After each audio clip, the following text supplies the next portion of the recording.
Every week, players gather at their local game stores. They trade, and they battle valiantly for both fun and glory. But amidst their triumph, only two will make it to the finals to fight. What's up, everybody? Welcome to Final Fights. Tonight is the final episode of EB02, which means we'll be moving on to OP11 next week. But tonight we've got Green Purple Luffy versus Green Purple Luffy. The one on the left kept their opening hand. The one on the right took a mulligan. We're going to see the one on the right going first. Starting off with a Nami looking at the top 5. Going to search up something pretty nice. This should be a pretty interesting mirror here.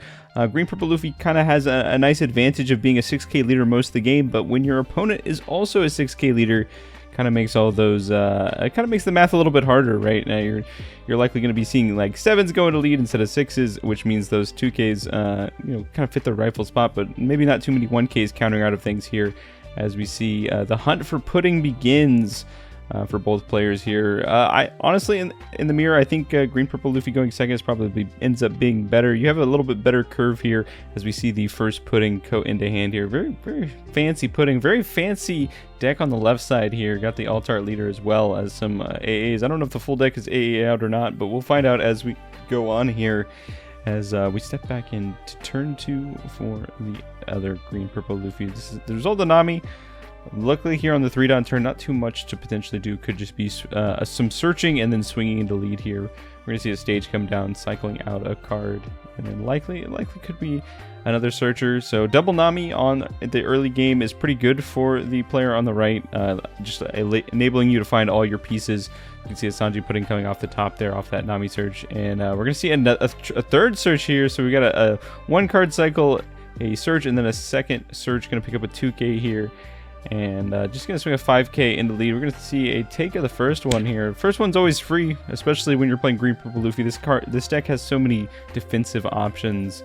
You can often just take a whole lot of life and then just sitting pretty with a few extra Dawn up every turn to counter out of all those hits. Green Purple Luffy, the deck that doesn't really care about going too low on Dawn, so definitely not afraid to fire off a Gum Gum Giant before they hit 10 Dawn. And likely they may not even get to 10 Dawn, depending on how this game goes.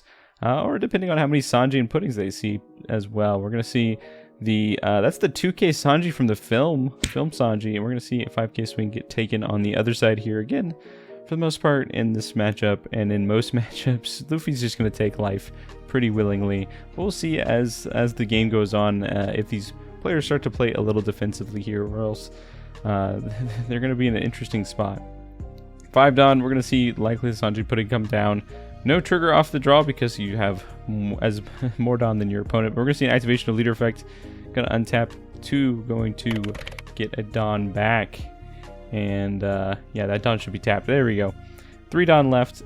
Honestly, could play like a blocker Robin. Could use a little bit to swing. Could go for another searcher. But being stuck with 3 Dawn, not necessarily as good in this deck, because you really want to be able to see that Zoro Joro down to make up for it. We're going to see a 6k go into lead. Just going to take that one, go down to 2 life. And we're going to see what else Green Purple decides to do. Pretty interesting meta, EB02. Green Purple Luffy obviously being the most favored newcomer from the set. Really just a very strong deck. But we'll see how it kind of fares going into OP11 potentially in the next few weeks here. We're going to see a Zoro Joro come down, so that does I guess I stand corrected. They did play a Zoro Joro, maybe not the one we were all thinking of, right, the 4-drop one, but this Zoro Joro will potentially allow Luffy to stay up on Dawn, right? If Green Purple Luffy goes too low on Dawn, it could be really hard for them to push damage through, especially in opposing Green Purple Luffy. We're going to see the Sanji pudding come down on the other side, going to untap 2, use leader ability, and then ramp back up 1, which allows them to play a Zoro Joro, but they're going to play out the Green Zoro, going to rest down Zoro Joro, and because there's enough characters on the other side, that Green Zoro does have the ability to swing into characters, so could just swing an easy 5 into that Zoro Joro just to try to 2k check the opponent. We do know there's a few 2ks in hand, so could just see the 6k go into it instead, but we'll see what ends up getting managed here. Just a little bit of confirmation on the side that good old Zoro can swing. We're going to see it swing into the good old Zoro Joro first to see if we can get a 2k out of hand. And then maybe clean it up with the leader, but we're not going to take the bait on the other side, just going to let it go. We're going to swing 6k into 6k. Could just be an easy 1k swing counter out of, but we're going to take that one instead. Going going to be 2-2 life here at this point, as the engines on both sides are starting to get set up here. Sanji and Pudding, just an incredible card for this deck. Obviously the key piece that you want to be seeing. You want to be seeing especially more than one. But we'll see here as we got the player on the right. You know, if this might end up being just a battle of Sanji and Pudding at this point. We're going to see the second one come down. Very awkward in this specific matchup. Sanji and Pudding's not going to be drawing you too many cards just because your opponent is going to be down on Dawn as well. You're both going to be taking turns going down on Dawn here. We're going to see activation of leader, untapping some Dawn. Now we've got enough Dawn to play out like a Zoro Juro. Or just start potentially just pushing damage. We also have enough to just play another Sanji Pudding if you wanted to go for that. We're going to see a good old 7k into the 5k Zoro Juro. That's going to retire 2 cards in a hand, but we're just going to let that one go. And I could see just like a 7k push because he left 4 Dawn up. Likely we're going to see maybe a Zoro Juro here. Obviously, I'm frothing at the mouth for a Zoro Juro at this point. 7k in the lead, going to take that one. And there it is. There's our man, our man of the hour, Zoro Juro. Finally out here. Gonna look at the top 5. Find a purple Straw Hat card. Grab a Gum Gum Giant. Add that to hand. And pass on back. As now a few of the good pieces on the right side here. 2 Sanji and Puddings, as well as having the Zoro Juro pretty good. We'll see if the left side here has a Sanji Pudding of their own. No, instead they're going to be doing a little bit of searching. Look at the top 5 here. A whole lot of cards in there. Going to grab a 0-cost event. Seeing a Secret Luffy go to the bottom. That might end up being a card they're going to need later for the game, but it depends if they already have one in hand. And likely just going to see maybe just a 7k into lead here. Just 7k into a 6k. Just try to get either a life off or a little bit of counter in hand. But again, Creepy Luffy, very good at just taking all the hits and going to 0. It's definitely a deck that's not afraid to go to 0. Instead, we see a trigger right off of that, allowing them to ramp 1 Dawn, which is pretty cool. And we're going to see good old Secret Luffy come down. Secret Luffy, nice little card from this set, and a very pricey card from this set. Being able to have Rush and being able to attack potentially twice by returning a little bit of active Dawn on your side. Very, very strong card. Very good card. We're going to see a 7k go into lead here. We could end up seeing the... Oh, maybe not. We're just going to swing a 6k instead. Just going to get a 1k counter. Instead, we're going to make maybe double 8ks, but it looks like they decide not to go for Luffy's ability. Just going to swing 8k lead. And looks like we're just going to leave 2 Dawn up here. Now that, you know, both Luffys are getting so low on life on one side, 1 life on the other, it's going to be a little bit harder for them to pass without holding Dawn up, right? You gotta ensure we have at least 1 to 2 Gum Gum Giants in hand at all times to try to prevent these lethal gaps here. Might be seeing this Luffy side maybe drop down a potential blocker this turn, right, as an insurance policy. Potentially we could also just see the Electrical Luna come out as well. It's a nice card that a lot of these decks are running. I absolutely hate to see that card when I'm playing against Green Purple Luffy. They run it for a reason. We're going to see a good old 6k swing. Going to just easily take that one here. A whole lot of cards in hand. 8 cards in hand, 1 Dawn up. We're going to see a 7k go at lead here. We're going to have to start countering out of things now. Can no longer take free life. Going to just go for the 2k. Another 7k. Because we're a 6k leader, we can just give another 2k. Very easy math for a 6k leader. A little bit of Dawn to the side. Is that 6 Dawn there? We're going to see Inami go down. We're going to see Secret Luffy come down. Secret Luffy, there is an activation of leader effect going to tap 2 Dawn. We potentially have enough to do a pretty big chunk here with the Secret Luffy here, as a whole lot of Dawn just got returned back and is active. So you could potentially be swinging like 7k, 9k, 9k, or 10k, 10k, something like that, just to work around the Gum Gum Giant. But instead we're just going to go 7k here.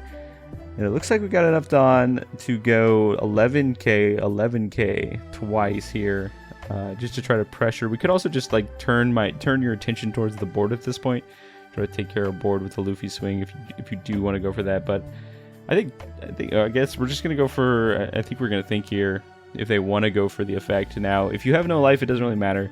Right, you still have to return the Dawn though. So we're gonna see an Electrical Luna come down. That's exactly what I kind of predicted going into this turn. One saving grace for the Luffy. And instead, they're just going to Electrical Luna. Not even going to attempt to swing with the 6-drop Luffy. Just in case the other player has an Electrical Luna as well. Right?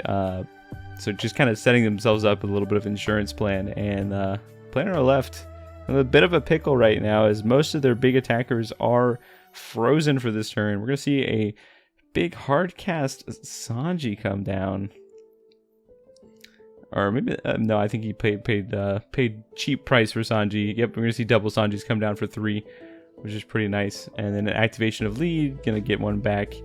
And then 3 Dawn left here. Could play another Sanji blocker. It doesn't look like they've got one, but definitely want to keep up a little bit of Dawn to kind of ideal out or either fake a Gum Giant, but it looks like he's got one in hand, as Luffy's in a bit of a spot right now. A whole lot of attackers on the right-hand side. We've got at least, 6k, 7k, 7k, double 7k. If we've got another secret Luffy, you could have two more 7k swings and a leader swing. A whole lot of damage potentially coming through here. We're going to the top 3. Likely going to be looking for some counter here.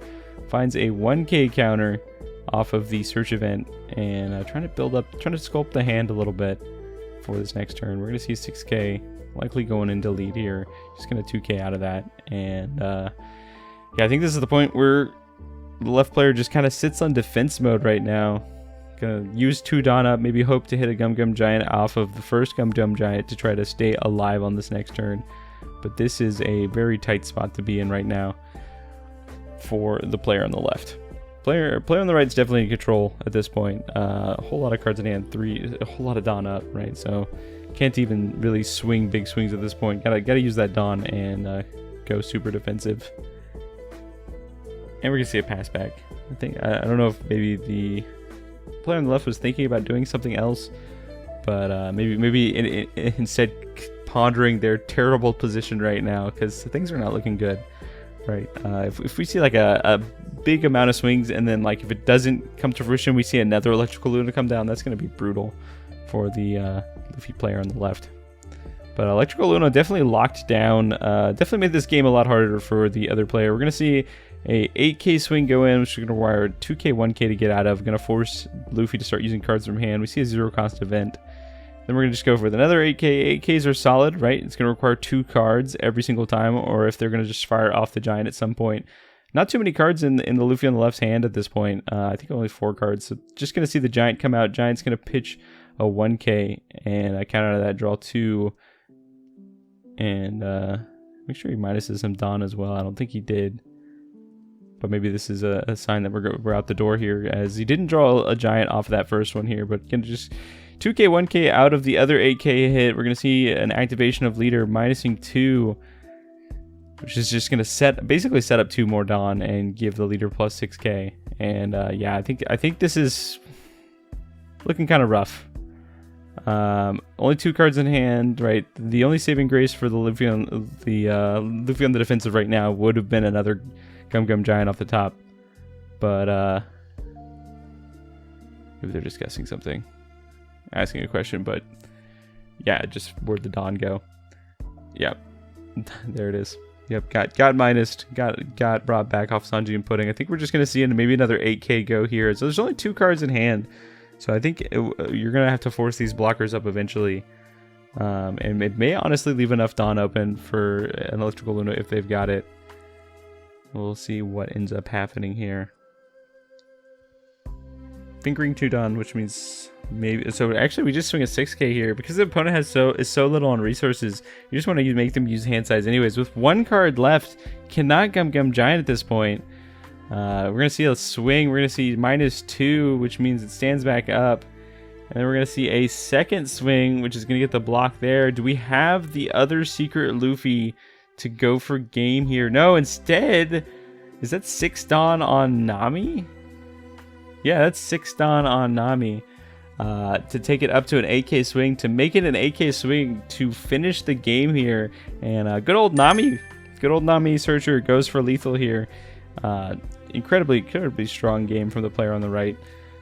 Definitely doing work. I think that Electrical Luna definitely put them in the most favorable position, as well as seeing 2 Sanji and Puddings. I think this game is especially this mirror is just a battle of Sanji and Pudding and a battle of Electrical Lunas. And player on the right was able to clear it up. So anyways, if you enjoy this type of content, definitely subscribe, and we'll see you in the next video.